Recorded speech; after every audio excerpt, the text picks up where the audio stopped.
pamamahayag na kinilalang isa sa mga pinaka-respetado at makapangyarihang boses sa larangan ng radyo at telebisyon.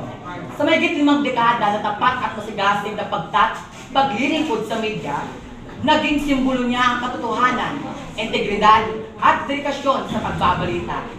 Nagmula si Enriquez sa Maynila at natapos sa kursong Liberal Arts at Commerce De La Salle University. Commerce sa De La Salle University. Ang kanyang karera sa broadcasting ay nagsimula noong 1969 bilang staff announcer sa radyo. At mula noon ay tuloy-tuloy niyang umangat sa industriya mula sa pagiging voice-over announcer, producer, hanggang sa pagiging station manager. Mula sa likod ng mikropono hanggang sa harap ng kamera, si Mike Enriquez ay naging isang institusyon sa pamamahayag. Mas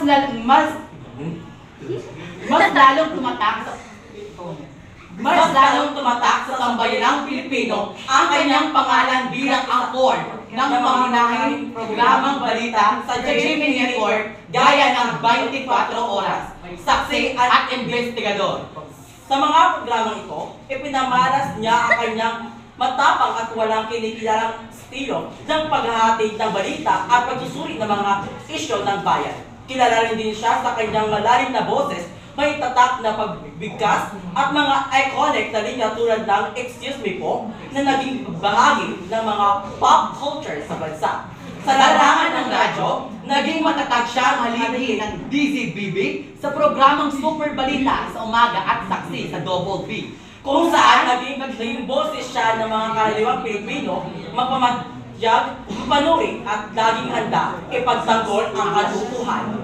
Hindi rin matatawaran ang kanyang mga kontribusyon sa likod ng kamera bilang isang executive sa GMA, kung saan naging bahagi siya sa mga estratehikong desisyon na nagpatibay sa kredibilidad at reputasyon ng news at public affairs ng network.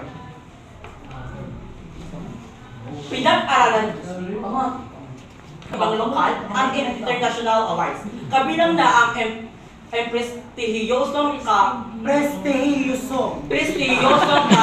festival at Readers Digest Asia bilang isa sa pinagkakatiwalaang personalidad sa media. Sa kabila ng kanyang mga dinanas sa seryosong karamdaman, gaya ng heart bypass, surgery, kidney, transplant, at iba pang komplikasyon sa kalusugan, hindi siya kailangang bumitiw sa kanyang tungkulin bilang tagapaghatid ng balita. Sa mga